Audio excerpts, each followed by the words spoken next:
Ma'am, मैं इस engine को ठीक कर सकता हूँ। क्या बकवास कर रहा है ये बच्चा? अब ये इंजन ठीक करेगा? तुम्हें जरा भी अंदाजा है तुम क्या बोल रहे हो? अब मैं अपनी औकात दिखाऊंगा और इस इंजन को ठीक कर दूंगा।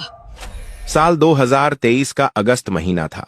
बेंगलुरु की इलेक्ट्रॉनिक सिटी में वह सुबह कुछ अलग थी।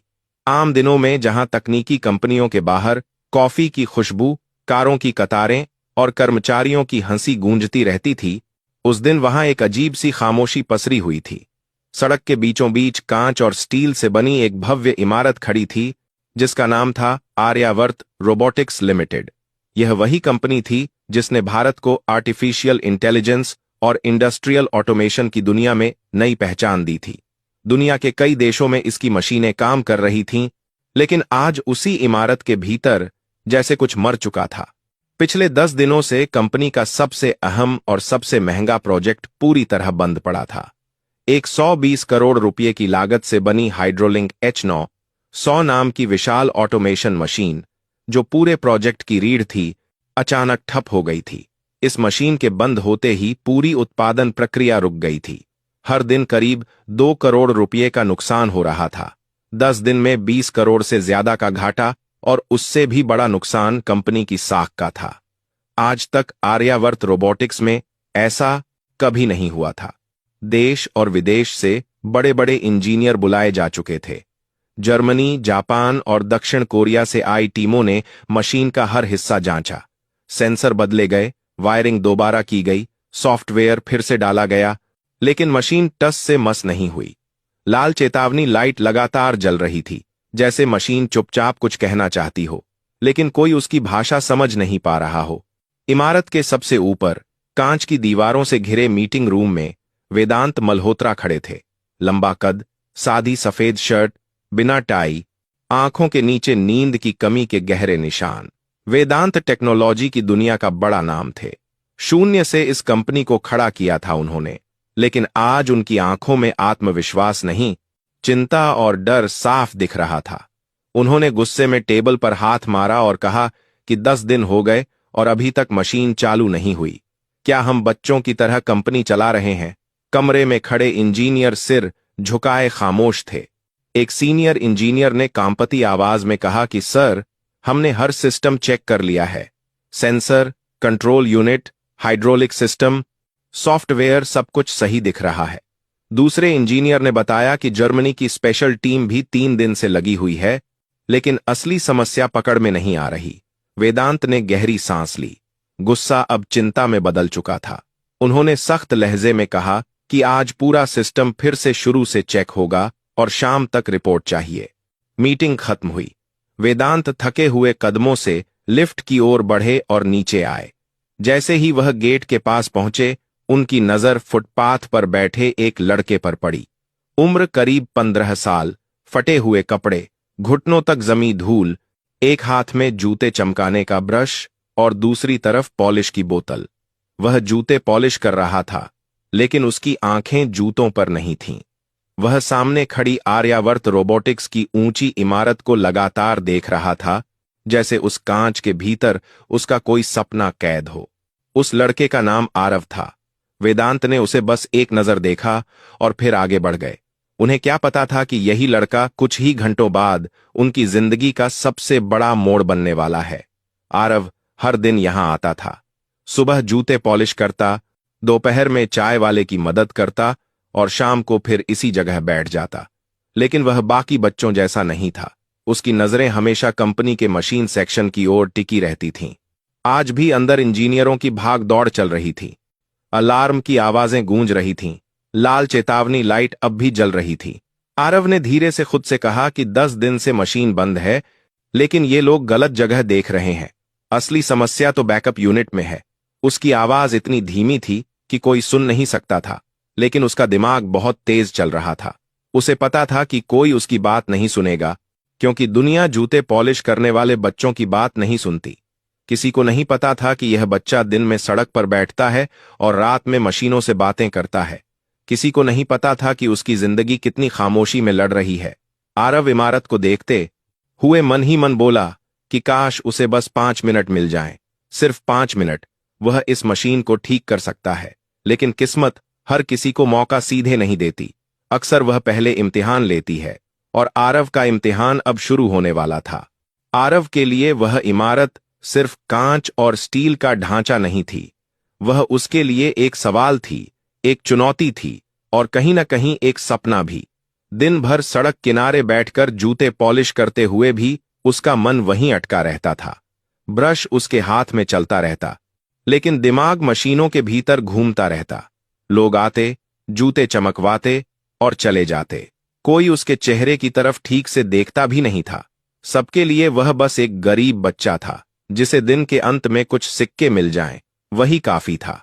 शाम ढलते ही जब दफ्तरों की लाइटें जल उठतीं और कर्मचारी अपने घरों की ओर लौटने लगते, तब आरव भी अपना छोटा सा सामान समेटता।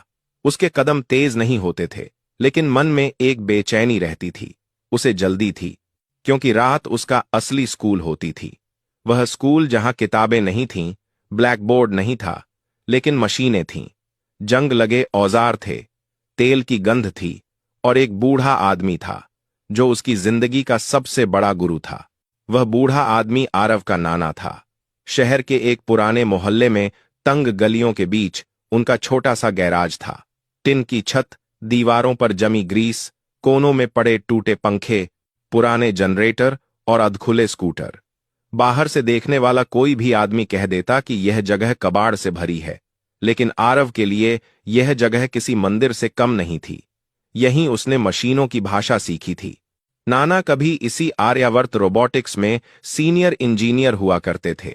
वे उन दिनों के गवाह थे जब वेदांत मल्होत्रा एक छोटे से कमरे में बैठकर कंपनी का सपना देखा करते थे। लेकिन समय बदला, रिश्ते बदले, और नाना इस दुनिया से बाहर हो गए। अब उनकी पहचान सिर्फ एक बूढ़े मैकेनिक की थी, जिसकी आंखों में अनुभव था और हाथों में अब भी मशीनों की पकड़। रात को गैराज का दरवाजा आधा बंद होता, बाहर की आवाजें धीमी पड़ जातीं और भीतर सिर्फ औजारों की खनक सुनाई देती। नाना किसी पुराने मोटर को खोलते और आरव ध्यान से देखता। नाना समझाते कि यह पेंच सिर्फ लोहे का टुकड़ा नहीं है, यह पूरी मशीन को बांधे रखता है। अगर इसे गलत जगह घुमा दिया जाए तो पूरी व्यवस्था बिगड़ सकती है। आरव चुपचाप सुनता और हर बात को अपने भीतर उतार लेता। नाना अक्सर कहते कि मशीन को सिर्फ आंखों से मत देखो, उसे महसूस करो, उसकी आवाज सुनो, उसके कंपन को समझो। हर मशीन बोलती है, बस सुनने वाला चाहिए।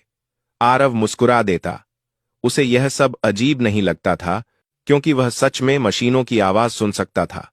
वह यह नहीं जानता था कि यह साधारण समझ नहीं थी, बल्कि एक असाधारण क्षमता थी। घर के भीतर हालात अच्छे नहीं थे। आरव की मां नंदिनी अक्सर बीमार रहती थीं, शरीर कमजोर हो चुका था, दवाइयां महंगी थीं, और पैसे हमेशा कम पड़ जाते थे। कई बार आरव ने अपनी मां को आधी दवा खाते देखा था, ताकि अगली खुराक के लिए कुछ बच जाए। मां जब भी उसे देखती, मुस्कुरा देती और कहती कि मैं ठीक हूं, लेकिन आरव जानता था कि वह झूठ है। रात को जब वह थककर जमीन पर लेटता, तब भी उसका दिमाग मशीनों के बीच घूमता रहता। उसे आर्यावर्त की वह विशाल मशीन याद आती, जो 10 दिनों से खामोश खड़ी थी। उसे लगता जैसे वह मशीन दर्द में है और मदद के लिए पुकार रही है। वह सोचता कि अगर उसे बस थोड़ी देर के लिए उसके पास जाने दिया जाए, तो वह उसकी तकलीफ समझ सकता है। अगली सुबह जब वह फिर कंपनी के गेट के पास पहुंचा, तो माहौल पहले से ज्यादा तनाव भरा था। इंजीनियरों के चेहरे उतरे हुए थे, गार्ड सख्त थे, हर कोई जल्दी में था। आरव ने अपना स्टूल लगाया और जूते पॉलिश करने लगा, लेकिन आज उसका मन कहीं और था। उसकी मां की दवाइयां खत्म हो चुकी थीं। नाना ने रात को कहा था कि बेटा, दुनिया गरीब के हुनर को तब तक नहीं पहचानती जब तक वह दुनिया को झटका न दे दे। वही बात आरव के दिल में गूंज रही थी। उसे पैसे चाहिए थे, लेकिन उससे भी ज्यादा उसे मौका चाहिए था। वह जानता था कि अगर वह मशीन ठीक कर दे तो शायद उसकी जिंदगी बदल जाए। उसने हिम्मत करके गार्ड से कहा कि बस 5 मिनट मशीन को देख लेने दे। गार्ड ने डांट दिया और धक्का देकर उसे पीछे हटा दिया। कुछ लोग हंसने लगे। किसी ने कहा कि यह बच्चा पागल है, किसी ने कहा कि इसे तो लैपटॉप भी चलाना नहीं आता होगा। आरव ने कुछ नहीं कहा। वह चुपचाप उठकर एक कोने में बैठ गया। उसके घुटनों पर धूल थी, कपड़े और गंदे हो गए थे, लेकिन उसकी आंखों में अब भी वही चमक थी। वह भीतर ही भीतर तय कर चुका था कि वह हार नहीं मानेगा, क्योंकि उसके लिए यह सिर्फ एक मशीन नहीं थी, यह उसकी मां की दवा थी, यह उसके नाना की इज्जत थी, और शायद उसकी अपनी पहचान भी। उसे नहीं पता था कि यह जिद, यह खामोश भरोसा उसे उस दरवाजे के भीतर ले जाने वाला है जहां से उसकी जिंदगी हमेशा के लिए बदलने वाली थी। उस दिन दोपहर के बाद का समय था। सूरज ऊपर था, लेकिन आर्यावर्त रोबोटिक्स के भीतर अंधेरा और भारीपन पसरा हुआ था। मशीन सेक्शन में बार बार अलार्म बज रहा था, और हर बार वह आवाज लोगों के दिलों की धड़कन और तेज कर देती थी। इंजीनियरों के चेहरे थके हुए थे, आंखों में नींद नहीं बल्कि डर था। डर इस बात का कि अगर आज भी कुछ नहीं हुआ तो कल क्या होगा, यह कोई नहीं जानता था। आरव बाहर फुटपाथ पर बैठा सब देख रहा था। अब वह जूते पॉलिश कम कर रहा था और कंपनी की तरफ ज्यादा देख रहा था। उसे ऐसा लग रहा था जैसे मशीन उसे बुला रही हो। हर बार जब लाल लाइट चमकती, उसके भीतर कुछ चुभता। वह खुद से कहता कि यह मशीन खराब नहीं है, इसे जानबूझकर रोका गया है, यह कोई हादसा नहीं है। लेकिन उसकी यह समझ, उसकी यह आवाज बाहर की दुनिया तक पहुंच ही नहीं पा रही थी। अचानक मशीन सेक्शन से तेज सायरन की आवाज आई। स्क्रीन पर सिस्टम क्रिटिकल एरर लिखा चमक उठा। कुछ इंजीनियर घबराकर बाहर की ओर दौड़े। गार्ड सतर्क हो गए। माहौल और ज्यादा तनावपूर्ण हो गया। आरव भी डर गया, लेकिन उसकी नजरें मशीन के कंट्रोल रूम पर टिक गईं। उसे साफ दिख रहा था कि लोग फिर वही कर रहे हैं जो पिछले 10 दिनों से कर रहे थे। सेंसर, स्क्रीन, कोड, लेकिन कोई भी वहां नहीं देख रहा था जहां असली गड़बड़ी छुपी हुई थी। वह धीरे से उठा और गेट के पास चला गया। उसने हिम्मत करके फिर से अंदर झांकने की कोशिश की। तभी एक गार्ड ने उसे देख लिया और गुस्से में चिल्लाया, क्या है रे, बार बार यहां क्यों आ जाता है? उसने आरव को जोर से धक्का दिया। आरव संतुलन खो बैठा और सड़क पर गिर पड़ा। उसके हाथ से ब्रश और बोतल दूर जा गिरे। कुछ लोग रुककर देखने लगे। किसी ने हंसते हुए कहा कि यह बच्चा सच में पागल है। किसी ने कहा कि इतनी बड़ी कंपनी में यह क्या कर लेगा। आरव उठा, कपड़ों से धूल झाड़ी और चुपचाप वापस अपने कोने में बैठ गया। उसकी आंखों से आंसू निकल आए, लेकिन उसने उन्हें जल्दी से पोंछ लिया। उसे रोना नहीं था, उसे बस एक मौका चाहिए था। वह जानता था कि अगर वह अंदर गया और सही जगह दिखा दी तो सब बदल सकता है। लेकिन वह यह भी जानता था कि उसकी शक्ल, उसके कपड़े और उसका पेशा उसके सबसे बड़े दुश्मन हैं। शाम ढलने लगी थी। वेदांत मल्होत्रा थके हुए कदमों से बाहर आए। सिर भारी था, आंखें जल रही थीं। 10 दिनों की नींद एक साथ उतर आई थी। जैसे ही वह गेट के पास पहुंचे, उनकी नजर फिर उसी लड़के पर पड़ी। वही लड़का जो सुबह से वहीं बैठा था। अब वह चुपचाप जमीन पर बैठा था। उसके पास कोई ग्राहक नहीं था। ब्रश एक तरफ पड़ा था, लेकिन उसकी नजरें अब भी कंपनी के भीतर थीं। वेदांत कुछ पल रुके। उन्हें नहीं पता क्यों, लेकिन उस लड़के की आंखों में उन्हें कुछ अलग दिखा। कोई लालच नहीं, कोई चालाकी नहीं, सिर्फ एक बेचैन सच्चाई। उन्होंने गार्ड से पूछा कि यह लड़का यहां बार बार क्यों आता है। गार्ड ने झुंझलाकर कहा कि सर, यह कहता है कि मशीन ठीक कर देगा, मशीनों की तरफ घूरता रहता है, मैंने इसे कई बार भगाया है। वेदांत ने आरव की तरफ देखा। आरव ने नजरें झुका लीं। कुछ सेकंड की खामोशी के बाद वेदांत ने पूछा कि तुम मशीन को इतना ध्यान से क्यों देखते हो? आरव की आवाज बहुत धीमी थी, लेकिन शब्द साफ थे। सर, मुझे मशीनें पसंद हैं। वेदांत ने हल्की सी हंसी के साथ कहा कि मशीनें और तुम जूते पॉलिश करते हो, ये करोड़ों की मशीनें हैं। आरव के भीतर डर था, लेकिन उससे बड़ा विश्वास था। उसने हिम्मत करके कहा कि सर, अगर मुझे बस एक बार मशीन के पास जाने दिया जाए तो मैं बता सकता हूं कि समस्या क्या है। पास खड़े कुछ इंजीनियर हंस पड़े। किसी ने कहा कि सर, समय बर्बाद मत कीजिए, 10 दिन में हम नहीं समझ पाए और यह बच्चा बताएगा। लेकिन आरव चुप रहा। उसने सिर्फ वेदांत की आंखों में देखा, जैसे वह उनसे नहीं, उनकी अंतरात्मा से बात कर रहा हो। वेदांत के भीतर कुछ हिला। उन्हें अचानक अपना बचपन याद आ गया। वह समय जब लोग उन्हें भी ऐसे ही देखते थे। एक आम सा लड़का, बड़े सपने और कोई भरोसा नहीं। उन्होंने गहरी सांस ली और सख्त आवाज में कहा कि ठीक है, इसे अंदर लाओ। पूरे स्टाफ में जैसे बिजली दौड़ गई। सर, यह ठीक नहीं है, यह बच्चा है, मशीन खतरनाक है, लेकिन वेदांत ने साफ शब्दों में कहा कि मैंने कहा है, इसे अंदर लाओ। आरव पहली बार उस गेट के भीतर गया जिसे वह महीनों से बाहर से देखता आ रहा था। हर कदम के साथ उसका दिल तेज धड़क रहा था। लोग फुसफुसा रहे थे, कोई उसे मजाक समझ रहा था, कोई खतरा। लेकिन आरव की नजर सिर्फ एक जगह थी, उस विशाल मशीन पर, वही हाइड्रोलिंक H900 जो अब उसके सामने खामोश खड़ी थी। वेदांत ने इंचार्ज से पूछा कि मशीन क्यों बंद है। इंचार्ज ने वही पुराना जवाब दिया कि सर, तकनीकी खराबी है, हमने सब कुछ चेक किया है। वेदांत ने आरव की ओर देखा और पूछा कि तुम्हें पता है यह मशीन क्यों बंद है। पूरा हॉल शांत हो गया। आरव कुछ पल चुप रहा, फिर बोला कि सर, अगर मैं मशीन को पास से देख लूं तो शायद बता सकूं। लोग फिर हंसे, लेकिन इस बार वेदांत नहीं हंसे। उन्होंने सबको चुप कराया। आरव धीरे धीरे मशीन के चारों ओर घूमने लगा। वह उसे छू रहा था, उसकी आवाज सुन रहा था, उसके कंपन को महसूस कर रहा था, जैसे वह किसी जीवित चीज से बात कर रहा हो। अचानक आरव रुका और बोला कि सर, यह मशीन खुद नहीं रुकी, इसे किसी ने रोका है। पूरे हॉल में सन्नाटा छा गया। एक इंजीनियर ने हंसते हुए कहा कि यह बकवास है, मशीन खराब है। आरव ने शांत आवाज में कहा कि नहीं सर, इसके मेन प्रेशर वाल्व को आधा घुमाया गया है। यह हादसा नहीं, जानबूझकर किया गया है। इंजीनियर चौंक गए। किसी ने कहा कि यह नामुमकिन है, उस वाल्व तक पहुंचने के लिए मशीन खोलनी पड़ती है। आरव ने मशीन के एक कोने की तरफ इशारा किया और कहा कि अगर इस पैनल की तीसरी स्क्रू ढीली कर दी जाए तो बिना पूरी मशीन खोले जांच की गई। स्क्रू सच में ढीली थी। उस पल कमरे की हवा बदल गई। अब यह सिर्फ एक खराब मशीन नहीं थी, यह एक साजिश थी।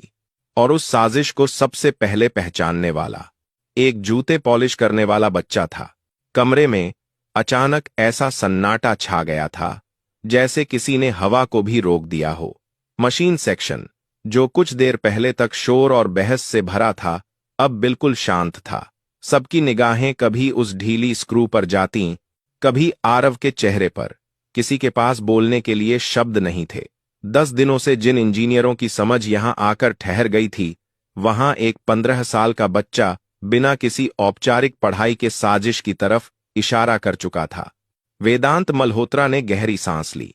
उनके भीतर अब तक जो डर था वह एक अजीब सी स्पष्टता में बदल रहा था। उन्होंने शांत लेकिन दृढ़ आवाज में पूछा कि अगर यह वाल्व जानबूझकर घुमाया गया है तो क्या मशीन फिर से चालू हो सकती है? कमरे में कुछ इंजीनियर बेचैन हो उठे। किसी ने कहा कि सर, यह मशीन बेहद संवेदनशील है, जरा सी गलती से विस्फोट भी हो सकता है। किसी ने कहा कि बच्चा है, इसे जिम्मेदारी मत दीजिए। लेकिन वेदांत की नजरें आरव पर टिकी थीं। उस चेहरे पर न डर था न घबराहट, बस एक अजीब सा भरोसा था, जैसे उसे ठीक ठीक पता हो कि आगे क्या करना है। वेदांत ने उससे सीधे पूछा कि अगर मैं कहूं कि मशीन ठीक कर दो तो क्या तुम कर पाओगे? आरव ने पहली बार हल्की सी मुस्कान के साथ सिर हिलाया। उसने कहा कि सर, कोशिश करूंगा। यह शब्द किसी दावे की तरह नहीं थे, बल्कि एक सच्ची नीयत की तरह थे। कमरे में खड़े लोग एक दूसरे का मुंह देखने लगे। यह पागलपन लग रहा था, लेकिन अब पीछे हटने का रास्ता भी नहीं था। आरव ने मशीन के निचले हिस्से की तरफ इशारा किया और टॉर्च मांगी। एक इंजीनियर ने झिझकते हुए टॉर्च बढ़ाई। जैसे ही रोशनी अंदर पड़ी, आरव का चेहरा गंभीर हो गया। उसने ध्यान से देखा, फिर बिना हड़बड़ी के बोला कि यह पाइप अपनी जगह से थोड़ा सा खिसक गया है। यही वजह है कि प्रेशर गलत जगह जा रहा है। इंजीनियर झुककर देखने लगे। किसी ने धीमी आवाज में कहा कि यह तो सच में गलत फिट हुआ है। आरव ने हाथ अंदर डाला और बड़ी सावधानी से पाइप को उसकी सही जगह पर घुमाया। यह कोई जल्दबाजी नहीं थी। उसके हर मूवमेंट में अभ्यास था, जैसे उसने यह काम सैकड़ों बार किया हो। उसके बाद वह मशीन के दाईं तरफ गया, जहां एक बड़ा जंक्शन बॉक्स हल्का सा कंपन कर रहा था। उसने बॉक्स पर हाथ रखा और तुरंत पीछे हट गया। उसने कहा कि अगर अभी मशीन चालू की गई तो ब्लास्ट हो सकता है। पूरा स्टाफ घबरा गया। वेदांत ने आगे बढ़कर पूछा कि क्यों? आरव ने शांत आवाज में समझाया कि इस बॉक्स की वायरिंग बदल दी गई है। पॉजिटिव और नेगेटिव तार उलट दिए गए हैं। यह कोई गलती नहीं, जानबूझकर किया गया काम है। एक इंजीनियर के मुंह से निकल पड़ा कि यह तो कोई अंदर का आदमी ही कर सकता है। आरव ने कहा कि उसे सिर्फ 10 मिनट चाहिए। अगर वह गलत हुआ तो वह खुद यहां से चला जाएगा। वेदांत ने बिना किसी हिचक के कहा कि शुरू करो। कुछ इंजीनियर अब भी असहज थे, लेकिन किसी में विरोध करने की हिम्मत नहीं थी। औजार दिए गए, स्क्रू ड्राइवर, प्लास और इंसुलेटेड टूल्स। आरव ने बिना वक्त गंवाए काम शुरू किया। वह तारों को पहचान रहा था, जैसे वे उसके पुराने दोस्त हों। उसने गलत जुड़े तारों को अलग किया और फिर उन्हें सही क्रम में जोड़ दिया। स्क्रीन पर डेटा बदलने लगा, प्रेशर लेवल स्थिर होने लगा। कमरे में खड़े लोग सांस रोके सब देख रहे थे। किसी को यकीन नहीं हो रहा था कि यह सब एक बच्चे के हाथों हो रहा है। 10 मिनट पूरे हुए। आरव मशीन के सामने आकर खड़ा हो गया। उसने कहा कि अब इसे चालू किया जा सकता है। कुछ लोग डर गए। किसी ने कहा कि अभी मत कीजिए, लेकिन वेदांत ने किसी की नहीं सुनी। उन्होंने आरव की तरफ देखा और कहा कि तुम ही ऑन करो। आरव धीरे धीरे मुख्य बटन के पास गया। उसने एक पल आंखें बंद कीं, जैसे मशीन से कुछ कह रहा हो। फिर बटन दबाया। 1 सेकंड, 2 सेकंड, 5 सेकंड। हर सेकंड भारी लग रहा था। अचानक मशीन के भीतर हलचल हुई। लाल लाइट बंद हो गई और उसकी जगह हरी लाइट जल उठी। पूरी मशीन जाग उठी, जैसे 10 दिनों की नींद के बाद किसी ने उसे आवाज दी हो। कमरे में शोर गूंज उठा। किसी ने कहा कि यह हो गया। किसी ने तालियां बजाईं। कोई अविश्वास में सिर हिला रहा था, लेकिन वेदांत चुप खड़े थे। उनकी आंखें नम थीं और निगाहें आरव पर टिकी थीं। उन्होंने धीमी आवाज में कहा कि तुमने कर दिखाया। आरव ने सिर झुकाकर कहा कि सर, मैंने कुछ नहीं किया। मशीन खुद बता रही थी कि उसे क्या तकलीफ है। उस पल वेदांत को एहसास हुआ कि यह बच्चा सिर्फ एक हुनर नहीं, बल्कि एक कहानी है। एक ऐसी कहानी जिसका सच अभी सामने आना बाकी है। उनके मन में एक सवाल जोर पकड़ने लगा। यह बच्चा आखिर है कौन? मशीन के चालू होते ही पूरा हॉल जैसे सांस लेने लगा। 10 दिनों से जो तनाव हवा में जमा था, वह एक झटके में टूट गया। इंजीनियर एक दूसरे की तरफ देख रहे थे। कोई हंस रहा था, कोई यकीन नहीं कर पा रहा था। कुछ लोग तालियां बजा रहे थे, कुछ मोबाइल निकालकर वीडियो बनाने लगे थे। लेकिन इस सारे शोर के बीच वेदांत मल्होत्रा बिल्कुल शांत खड़े थे। उनकी नजरें किसी मशीन पर नहीं, उस दुबले से बच्चे पर टिकी थीं, जिसने अभी अभी उनकी कंपनी नहीं, बल्कि उनका भरोसा जगा दिया था। आरव थोड़ा घबराया हुआ था। उसने कभी इतने लोगों के सामने कुछ नहीं किया था। उसे समझ नहीं आ रहा था कि वह खुश हो या डरा हुआ। वह बस वहीं खड़ा था, सिर थोड़ा झुका हुआ, जैसे उसने कोई बहुत बड़ा काम नहीं, बस अपना कर्तव्य निभाया हो। वेदांत धीरे धीरे उसके पास आए। उनकी आवाज अब सख्त नहीं थी, उसमें एक अजीब सी नरमी थी। उन्होंने पूछा कि बेटा, तुम हो कौन? यह सवाल साधारण नहीं था। उसमें हैरानी भी थी, जिज्ञासा भी, और कहीं न कहीं अपनापन भी। आरव ने धीरे से कहा कि सर, मैं कोई खास नहीं हूं। मैं जूते पॉलिश करता हूं। मेरी मां बीमार रहती हैं। उनकी दवाइयों के लिए मैं काम करता हूं। हॉल में एक बार फिर सन्नाटा छा गया। इंजीनियरों को जैसे पहली बार एहसास हुआ कि जिस बच्चे को वे अब तक नजरअंदाज करते रहे, उसके पीछे कितनी बड़ी लड़ाई छुपी है। वेदांत ने और करीब आकर पूछा कि तुम्हें मशीनों की इतनी समझ कहां से आई? आरव ने बताया कि रात में वह अपने नाना के छोटे से गैराज में काम करता है। वहीं पुरानी मशीनें खोलता है, उन्हें जोड़ना सीखता है। उसके दोदे इस पर तिहत कर कर। शब्दों में कोई शिकायत नहीं थी, बस सच्चाई थी। वेदांत के दिल में कुछ जोर से हिला। उन्होंने पूछा कि तुम्हारे पिता कहाँ हैं? आरव ने सिर झुका लिया और कहा कि मुझे नहीं पता। मैंने उन्हें कभी नहीं देखा। यह जवाब वेदांत के लिए किसी चोट से कम नहीं था। उन्होंने आरव के चेहरे को गौर से देखा। उसकी आंखें, उसकी नाक, उसका बोलने का तरीका, सब कुछ उन्हें जाना पहचाना सा लग रहा था। एक पुरानी याद, जिसे उन्होंने सालों पहले दबा दिया था, अब अचानक सामने खड़ी थी। वेदांत ने धीमी आवाज में पूछा कि तुम्हारी मां का नाम क्या है? आरव ने कहा, नंदिनी। पूरा नाम नंदिनी शर्मा। यह सुनते ही वेदांत का चेहरा सफेद पड़ गया। उनकी सांस कुछ पल के लिए अटक गई। नंदिनी शर्मा वही नाम था जिससे उन्होंने 15 साल पहले एक गलतफहमी में रिश्ता तोड़ लिया था। वह वक्त, वह झगड़ा, वह दूरी, सब कुछ एक साथ उनकी आंखों के सामने घूम गया। उन्होंने कांपती आवाज में पूछा कि तुम्हारी उम्र कितनी है? आरव ने कहा, 15 साल, वही उम्र, वही समय, वही कहानी। वेदांत वहीं कुर्सी पर बैठ गए। उनके हाथ कांप रहे थे। उन्होंने लगभग फुसफुसाते हुए पूछा कि क्या तुम्हारी माँ ने कभी तुम्हारे पापा की तस्वीर दिखाई? आरव ने कहा कि नहीं, माँ कहती हैं कि कुछ तस्वीरें खो गईं और कुछ उन्होंने खुद फाड़ दी। अब वेदांत को किसी सबूत की जरूरत नहीं थी। उनके सामने खड़ा बच्चा उनका अपना बेटा था, जिसे किस्मत ने 15 साल बाद उनके सामने ला खड़ा किया था, वह भी ऐसे हालात में जहां उन्होंने उसकी काबिलियत को पहले ही देख लिया था। वेदांत की आंखों से आंसू बह निकले। उन्होंने अचानक आरव को अपने सीने से लगा लिया। आरव घबरा गया। उसने कभी किसी अमीर आदमी को यूं रोते नहीं देखा था। वेदांत ने टूटती हुई आवाज में कहा कि बेटा, माफ कर दो, मुझे नहीं पता था, मैंने तुम्हें खो दिया था। हॉल में खड़े लोग दंग रह गए। फुसफुसाहट फैल गई। क्या यह बच्चा मालिक का बेटा है? आरव पीछे हट गया। उसके लिए यह सब बहुत बड़ा था।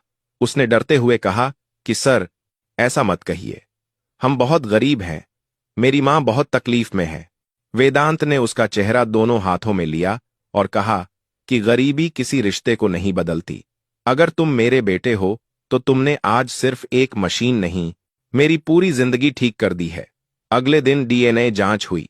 सच सामने आया। आरव वेदांत मल्होत्रा का ही बेटा था। खबर पूरे ऑफिस में फैल गई। वही बच्चा जिसने कंपनी को बचाया था, अब उसी कंपनी के मालिक का खोया हुआ वारिस था। वेदांत उसी शाम आरव को लेकर उसके घर पहुंचे। तंग गली, छोटा सा कमरा, दरवाजे के पास रखा जूते पॉलिश का डिब्बा। वेदांत का दिल भर आया। भीतर नंदिनी बैठी थीं, कमजोर शरीर, लेकिन आंखों में वही सादगी। वेदांत ने उन्हें देखा और टूट गए। उन्होंने माफी मांगी। नंदिनी की आंखें भर आईं, लेकिन उसमें शिकायत नहीं थी, बस थकान थी। उन्होंने कहा कि अब देर हो चुकी है, लेकिन शायद किस्मत ने अब सही समय चुना है। नंदिनी का इलाज शुरू हुआ। नाना को कंपनी में सम्मान के साथ वापस लाया गया। आरव का दाखिला अच्छे स्कूल में हुआ। लेकिन सबसे बड़ी बात यह थी कि आरव की पहचान अब सिर्फ एक जूते पॉलिश करने वाले बच्चे की नहीं रही। वह एक बेटा था, एक हुनरमंद दिमाग था, एक भविष्य था। आरव आज भी मशीनों के पास खड़ा होकर उन्हें सुनता है। फर्क सिर्फ इतना है कि अब लोग उसकी बात सुनते हैं। वेदांत जब भी उसे काम करते देखते हैं तो मन ही मन कहते हैं कि काश मैंने उसे कभी खोया ही न होता। लेकिन आरव मुस्कुराकर कहता है कि अगर मैं खोया न होता तो शायद मुझे मशीनों की दुनिया नहीं मिलती और शायद मैं आपको कभी वापस नहीं पाता। कभी कभी जिंदगी पहले हमें तोड़ती है, फिर जोड़ती है, लेकिन जब जोड़ती है तो इतनी खूबसूरती से कि पुराने सारे दर्द भी किसी इनाम जैसे लगने लगते हैं। दोस्तों, अगर यह कहानी आपके दिल को छू गई हो तो कमेंट में जरूर बताइए और यह भी लिखिए कि आप यह कहानी भारत के किस कोने से सुन रहे हैं, क्योंकि शायद कहीं ना कहीं किसी फुटपाथ पर बैठा कोई और आरव भी अपनी किस्मत का इंतजार